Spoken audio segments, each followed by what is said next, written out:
Anda masih bersama kami di RDS FM dengan syariah hidup menjadi lebih indah.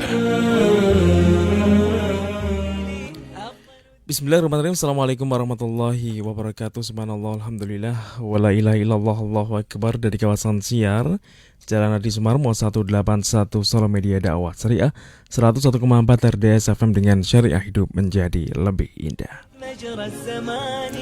Pendengar RDS dimanapun Anda berada, alhamdulillah segala puji hanya bagi Allah Subhanahu wa Ta'ala. Senang sekali pendengar, kita berjumpa lagi dalam program dialog spesial di kesempatan malam hari ini, di hari Jumat, hari yang ketiga di bulan Jumadil Awal 1442 Hijriah yang bertepatan dengan tanggal 18 Desember 2020 Masehi.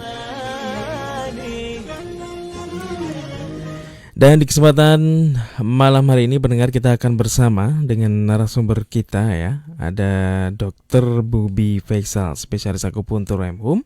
Beliau praktik di klinik nyeri lutut, stroke dan tulang belakang yang beralamat di Ruko Jalan Embarkasi Haji, kilometer 2, blok 1 sebelum Tugu Boto, seberang Pasar Kelodran, Colomadu, Solo, Jawa Tengah.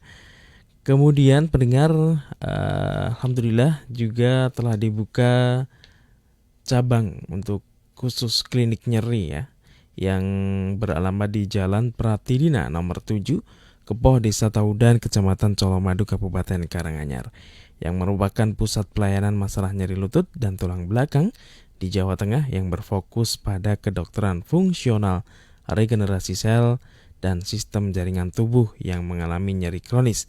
Selama ini pendengar, lutut dan masalah tulang belakang menjadi salah satu penyebab kecacatan terbesar yang dialami masyarakat di dunia maupun di Indonesia. Ketakutan sebagian besar masyarakat akan prosedur pembedahan menjadi salah satu perhatian penting ya dalam pelayanan yang akan diberikan oleh klinik ini pendengar.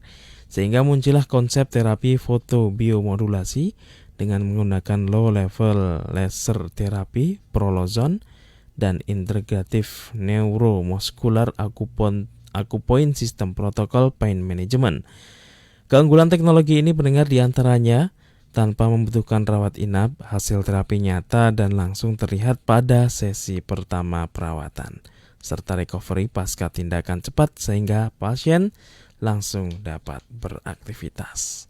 Untuk Anda yang ingin berkunjung ke klinik ini pendengar, berobat ataupun berkonsultasi ya, silakan Anda menghubungi terlebih dahulu di nomor WhatsApp untuk janjian jadwal kapan Anda harus datang di nomor 0822 6527 7099 0822 6527 7099. Kita sudah terhubung dengan Dr. Bobi Faisal, spesialis akupuntur M.Hum, melalui telepon ya. Kita coba sapa terlebih dahulu. Assalamualaikum warahmatullahi wabarakatuh, dokter. Waalaikumsalam warahmatullahi wabarakatuh. Kabar baik dokter ya? Alhamdulillah. Alhamdulillah. Ya. Tadi saya sudah dibisiki dokter ya, bahwasanya kita di kesempatan malam hari ini ingin membahas tentang atau menelaah ya satu persatu obat nyeri yang biasa diberikan kepada pasien dan juga efek sampingnya seperti apa gitu dokter ya. Ya betul, ya. Kira-kira begitulah mau kita bedah. Ya. Dan mungkin akan memakan waktu 2 bulan. Iya. Karena panjang dokter ya, banyak juga jenis obatnya. Dan untuk pendengar silahkan yang ingin bergabung di kesempatan malam hari ini bertanya tentang tema pembahasan kita, atau mungkin ada yang ingin Anda tanyakan seputar masalah nyeri atau keluhan kesehatan Anda. 02717651818 ataupun di SMS dan juga di WhatsApp di nomor 081226170777. Kebersamaan kita hingga nanti pukul 9 malam kurang lebihnya pendengar. Dan di sesi yang pertama ini kita akan simak terlebih dahulu penjelasan materi pembahasan kita oleh Dr. Bobi Faisal, spesialis akupuntur M.Hum. Tafadhol dokter.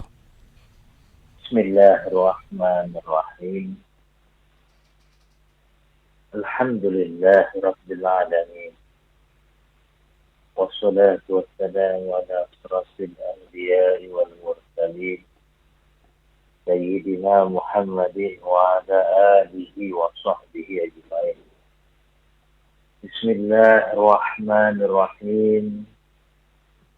ألم نشرح لك صدرك ووضعنا عنك وزرك الذي أنقض ظهرك ورفعنا لك ذكرك فإن مع العسر يسرا إن مع العسر يسرا فإذا فرغت فانصب وإلى ربك فارغب رب اشرح لي صدري ويسر لي أمري واحلل عقدة من لساني يفقهوا قولي. اللهم هداية للمسلمين والمسلمات والمؤمنين والمؤمنات.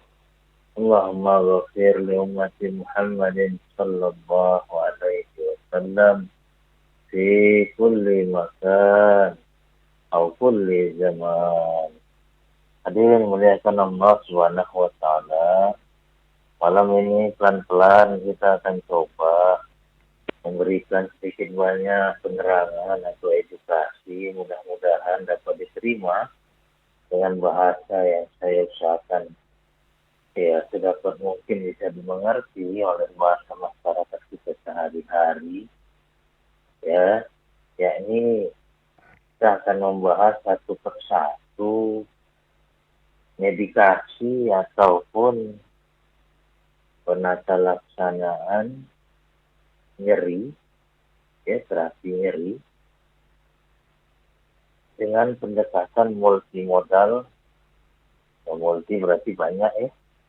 Artinya nyeri ini kalau bisa kita anggap dia berada di tengah suatu lingkaran, maka jari-jari lingkaran itu di sekelilingnya itu semua mengarah ke tengah.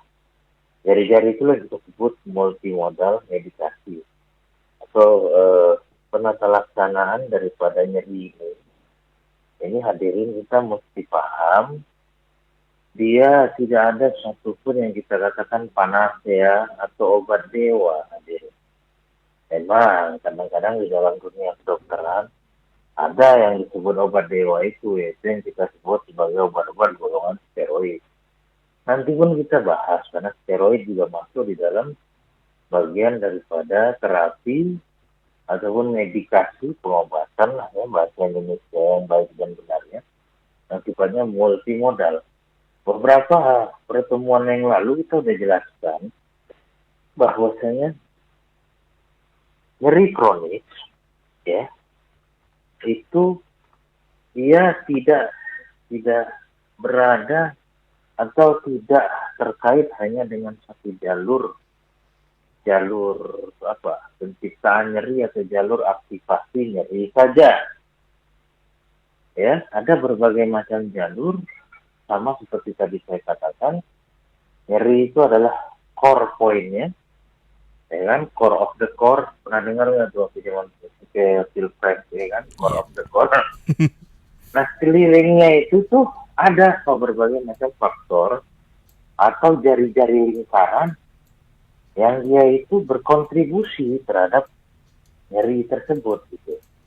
Jadi Anda punya mobil ya, mobil-mobil sekarang itu kan baik yang lunas maupun yang masih kreditan, itu kan biasanya kalau beli baru itu udah dilengkapi alarm ya, alarm kadang-kadang GPS ya, automatically begitu. Nah, alarm ini kalau ada sesuatu, alarmnya pun macam-macam ya, tergantung duit yang beli. Ada yang sensornya sensor vibrasi, getaran, berbunyi deh. Ada yang sensornya macam-macam, suara. Di Eropa saya pernah lihat sensornya sensor suara. Kalau nggak dikenali suara yang bicara tuh, ya udah, jangankan nggak terbuka, hidup pun tidak ada. Ada sensor cahaya, ada. Tapi kalau di Indonesia kebanyakan masih sensor pergerakan kan begitu. Nah, tubuh kita juga begitu. Jadi Anda harus paham, wahai para penderita nyeri,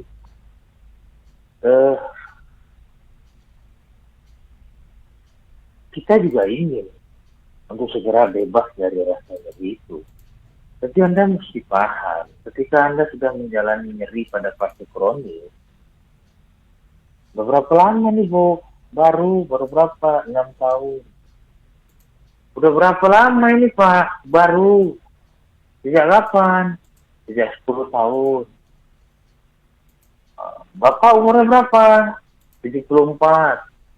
Ini sudah Bapak alami saraf kejepit nyeri punggung bawah ini loh, ini sejak kapan? Baru Dok, baru ketika sejak saya pensiun umur 53. Itu udah lama tuh Pak.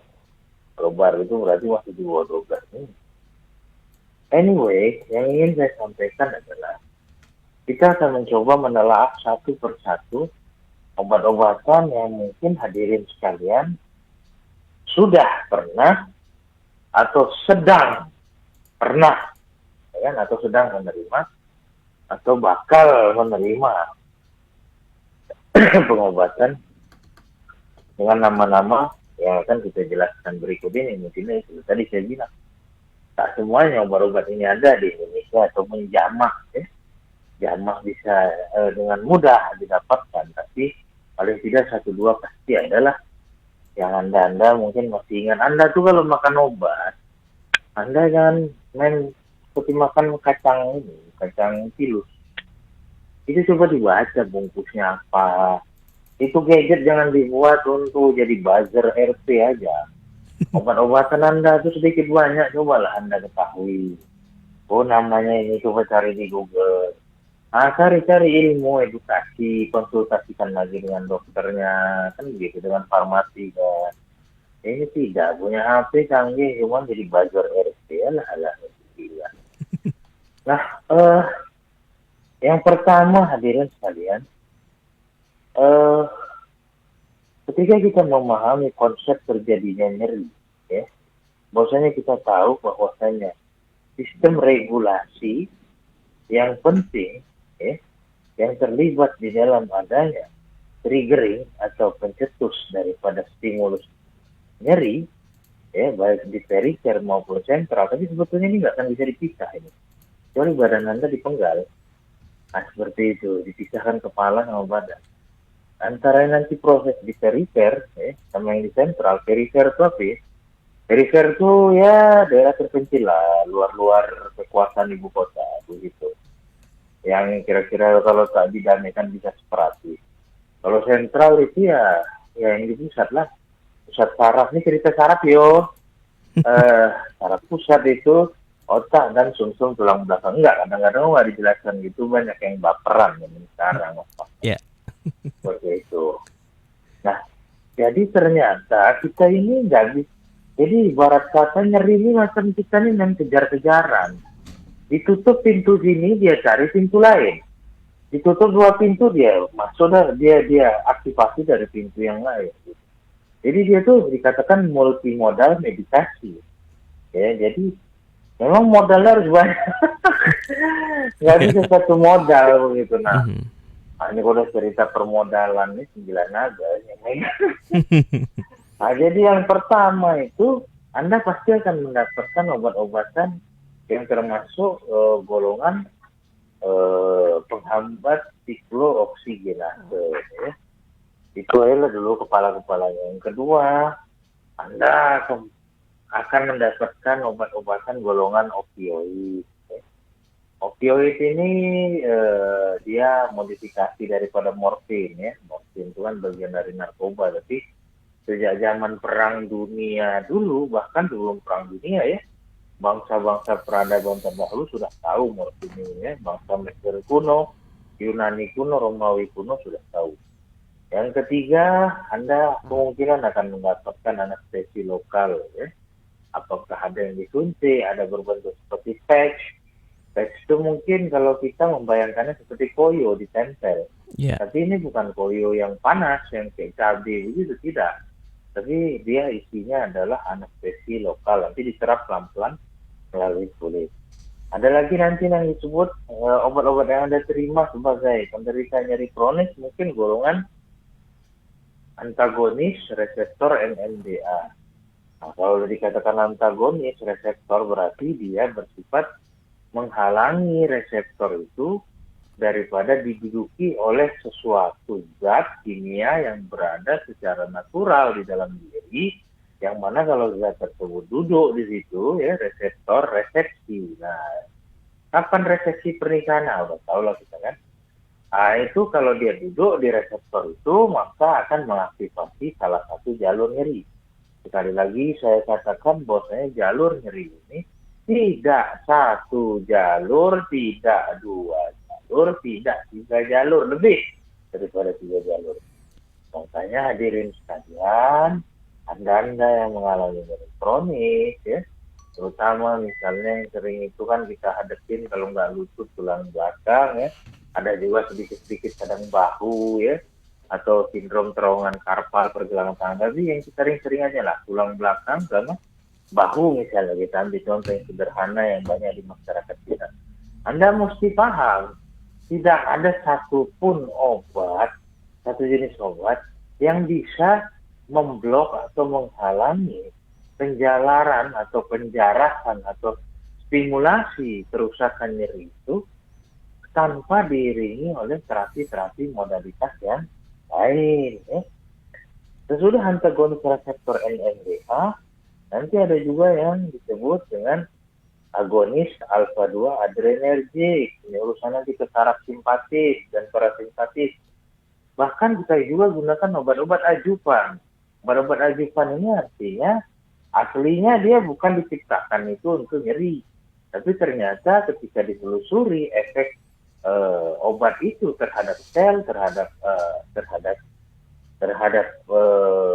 sistem farmakokinetik dan farmakodinamik, yaitu efek obat terhadap tubuh dan reaksi tubuh terhadap obat.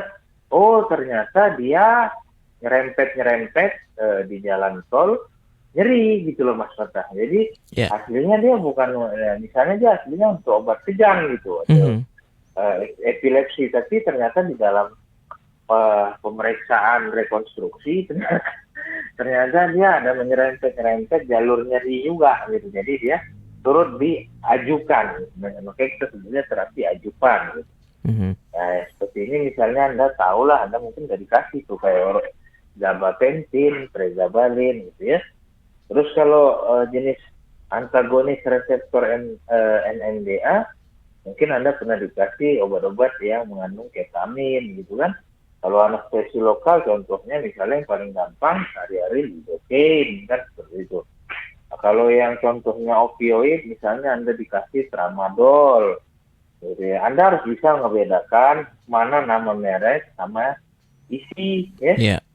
Karena seringkali isinya itu sama, miligramnya juga sama, cuman perusahaan yang membuat beda, nah itu membuat beda harga. Habis itu kalau golongan-golongan oksigenase yang mempengaruhi sistem siklo-oksigenase, itu Anda akan lebih tenang lagi, karena itu bisa banyak juga diberi di apotek-apotek secara bebas, ataupun zaman dulu, zaman saya muda, masih ada warung-warung rokok pinggir jalan yang menjual misalnya obat-obat jenis obat anti-inflamasi non steroid. Katakanlah seperti misalnya Anda beli ibuprofen gitu kan. Beli ibuprofen, habis itu meloxicam, ya seperti itu. Kalau zaman dulu bahkan di warung-warung kopi yang di pinggir-pinggir jalan, masa saya kuliah, kalau sakit kepala itu ya gampang, dulu ada sekarang udah tak ada lagi, ada puyer cap harimau, macam-macam lah. Nah itu kan mengandung obat anti-inflamasi non steroid golongan asam salisilat. Atau Anda juga dikasih aspirin ya, terkenal ya kalau di luar negeri aspirin. Anda mungkin nggak familiar dengan aspirin, tapi Anda familiar dengan Aspilet. Ya, Anda yang punya penyakit jantung ini pasti familiar dengan kata-kata Aspilet atau kardioaspilet. Itu kan sama itu isinya deh. Asam salisilat itu memang untuk anti-inflamasi, anti nyeri kan seperti itu, anti peradangan, ya. Nah nanti entah di minggu keberapa nanti kita bisa kontak nih. Dari urusan obat-obat nyeri ini bisa nanti ada salah satu yang masalahnya ke jantung, ke ginjal, ke susun tulang, nah itu nantilah. Oke, langsung kita lanjut lagi berikutnya. Anda mesti paham bahwasanya Badan Kesehatan Dunia WHO yang sekarang terkenal, orang sering bilang, ini mazhab apa nih? Cara sholat kau nih, mazhab WHO. Woi, banyak yang ini. Iya. Aduh, kalah langsung 4-5 mazhab sama satu mazhab WHO nih. Aduh, ya Allah, entahlah, kau lain nggak tahu nih. Manusia-manusia yang gimana. Nah, itu ada disebut tangga penata laksana nyeri dari WHO. Jadi seperti tangga.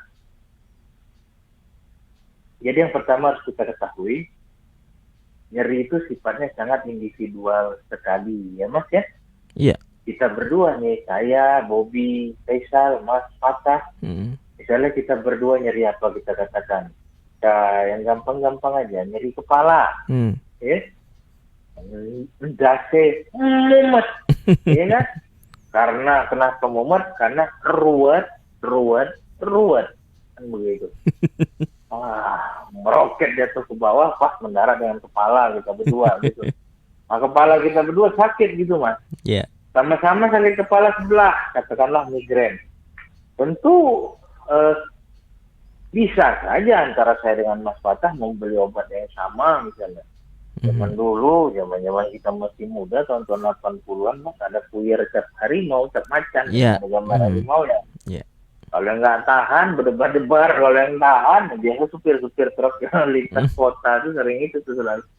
Nah, kita berdua mungkin saya 1,5 saset aja cukup. Sama Mas Fatah 1 saset pun belum reda. Gitu. Misalnya seperti itu.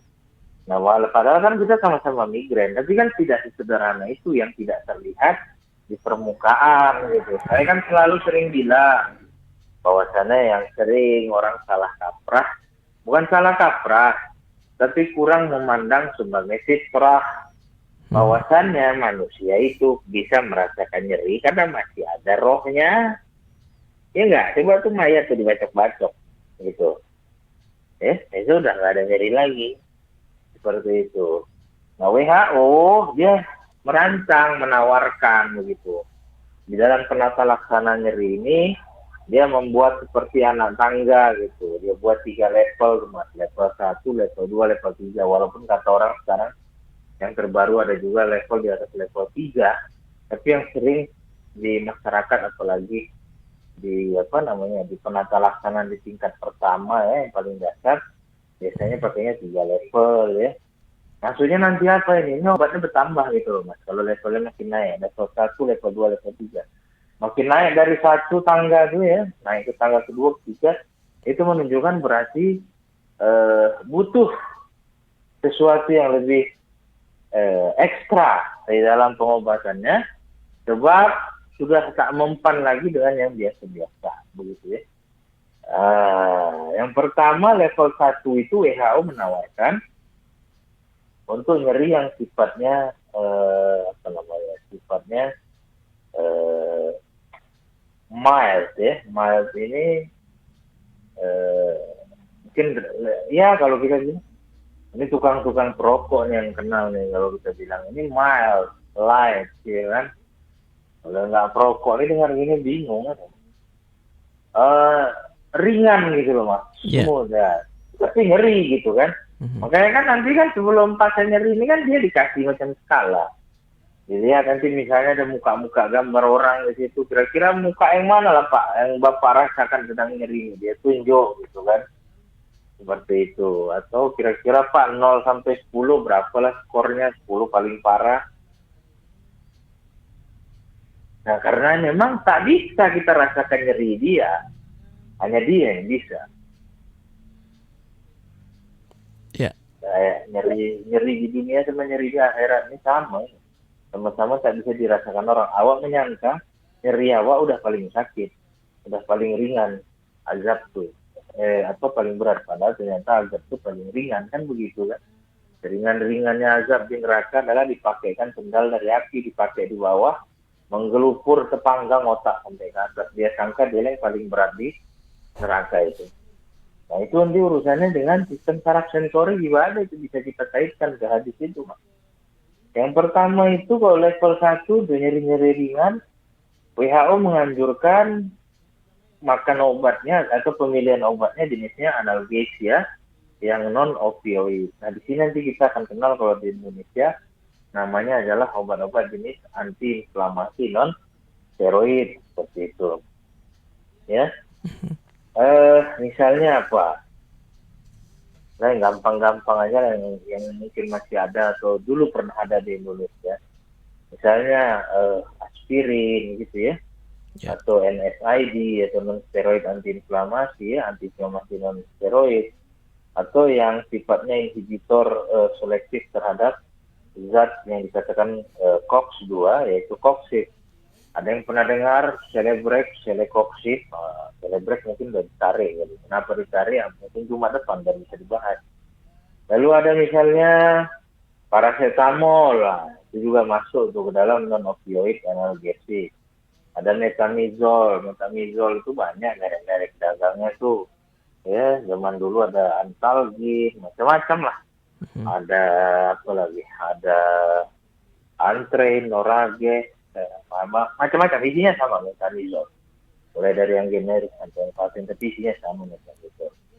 Ya. Intinya ketika menggunakan analgesia non opioid ini, ingat ya, opioid kata-kata id-nya itu menunjukkan berarti mirip. Mirip apa? Mirip opium. Opium tahu?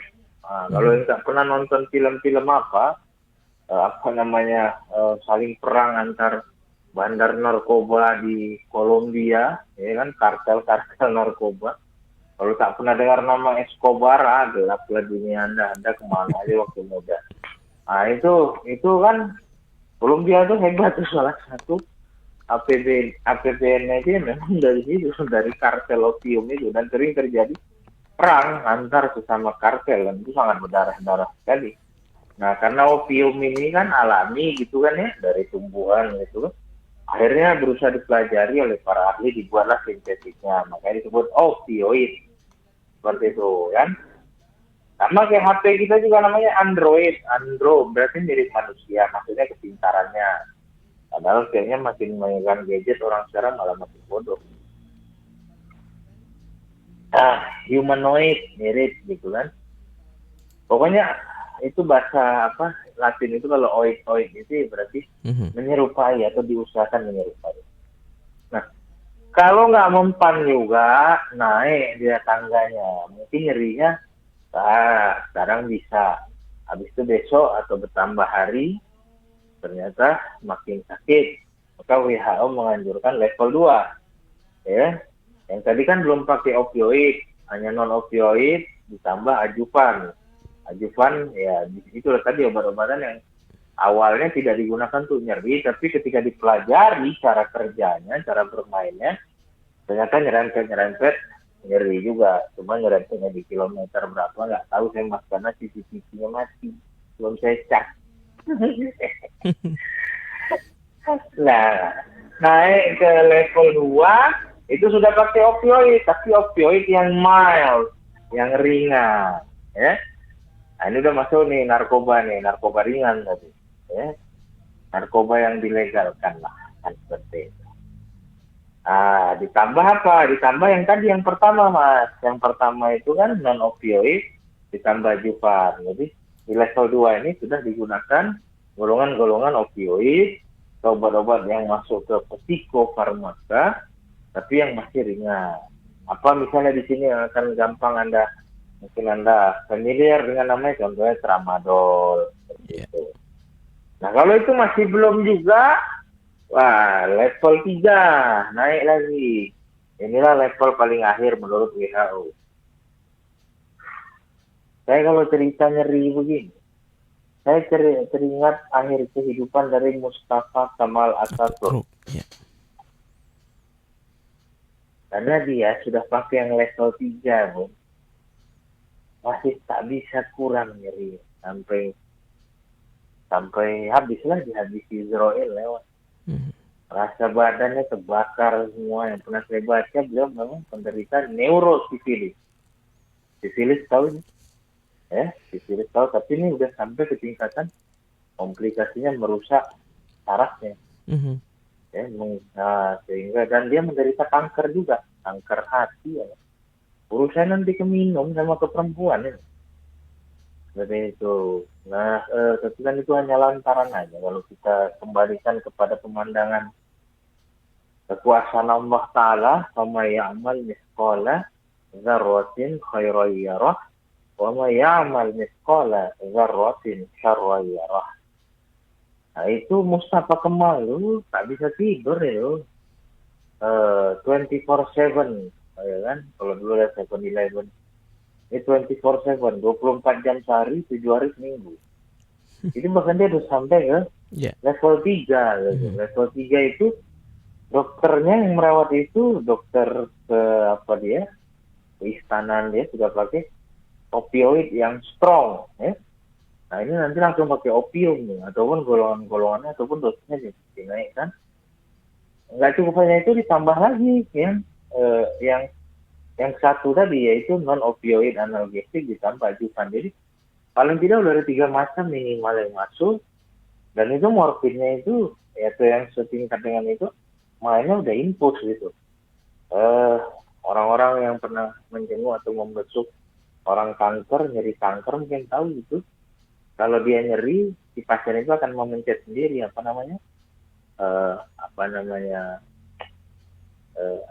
ada ininya lah, pencetannya di infus gitu ya. Nah nanti dia keluar morfinnya. Tapi kan ini juga nggak bisa terus-terusan. Dan semakin naik tangga itu, maka kadar keamanan obat nyeri itu juga semakin sempit. Artinya apa? Kita seperti main-main di jembatan Sirotol Mustaqim, jembatan Sirot, yang kata guru-guru ngaji kita zaman kecil dulu, tajamnya itu entah berapa ratus pisau dan tipisnya macam rambut di helai 7. Ya. Nah, seperti itu. Jadi memang komplikasi daripada penggunaan obat-obat nyeri inilah yang mau kita bahas satu persatu. Wallahu alam kapan selesai karena obatnya banyak. Tapi paling tidak untuk malam ini sebagai pembukaan, saudara-saudara yang sedang menderita nyeri, saudara harus paham, saudara, nggak ada itu yang namanya chest flag. Kenapa? Karena nyeri kronis itu tidak dibentuk dari hanya satu jalur saja. Ya, seringkali kalau sudah sampai kepada fase kronis nyeri itu seolah-olah bisa menjadi negara sendiri, separatis dia. Artinya apa? Walaupun penyebabnya sudah berhasil ditata laksana, tapi dia macam mudah ini, macam udah sakit hati sehingga mau balas dendam. Akhirnya dia menjadi sumber nyeri tersendiri yang nggak mesti terkait atau bahkan berkorelasi dengan sumber pertama daripada kerusakan atau trauma itu. Saya rasa mudah-mudahan kalimatnya bisa dipahami ya Mas ya. Dan mungkin untuk hari ini sampai di situ dulu saya mau menegaskan bahwasanya WHO mazhab WHO dalam bidang penata laksana nyeri itu menyiapkan itu hanya sampai 3 level. Padahal dalam pengalaman kita sehari-hari, mungkin juga hadirin sekalian ada yang pernah menghadiri membesuk orang-orang kena nyeri parah, misalnya kanker itu kan sangat nyeri sekali kan, banyak yang nyeri sekali. Kadang-kadang udah sampai di tata laksana level 3 daripada anak tangga penata laksana nyeri yang direkomendasikan WHO. Kita harus jujur, kadang-kadang tidak memuaskan. Jangankan berkurang sampai 50%. Kadang-kadang bahkan ya begitu, nggak memuaskan lah pokoknya. Nah, nanti kan Mas Fatah biasanya kalau udah mau habis akan nanya, silahkan dok, apa kata penutup? Nanti saya mau kata penutupnya itu, saya mau membilangkan mungkin ada salah satu yang yang berkontribusi di dalam urusan menyerikan ini. Kenapa kadang-kala sudah sampai ke tingkatan maksimum pengobatan, kok sepertinya masih jauh daripada yang diharapkan. Akibatnya apa? Nyeri itu kan tersiksa ya. Kadang-kadang kan kalau kita memang masih manusia, melihat orang tersiksa itu kan kita ikut merasa tersiksa. Hanya binatang lah yang orang udah ampun-ampunan masih juga mau dieksekusi. Kan seperti itu. Nah mungkin itu aja lah Mas ya. Untuk pengantar terima kasih. Ya, pendengar RDS dimanapun Anda berada, demikian tadi pendengar untuk sesi yang pertama di program Dialog Spesial di kesempatan malam hari ini. Kita akan lanjutkan kembali kebersamaan kita setelah kita simak terlebih dahulu beberapa yang berikut. Tetaplah bersama kami di 101,4 RDS FM dengan Syariah, hidup menjadi lebih indah. Indahnya hidup dengan syariah, mendidik jiwa dengan ibadah. Radio dakwah syariah, satu suara untuk dunia.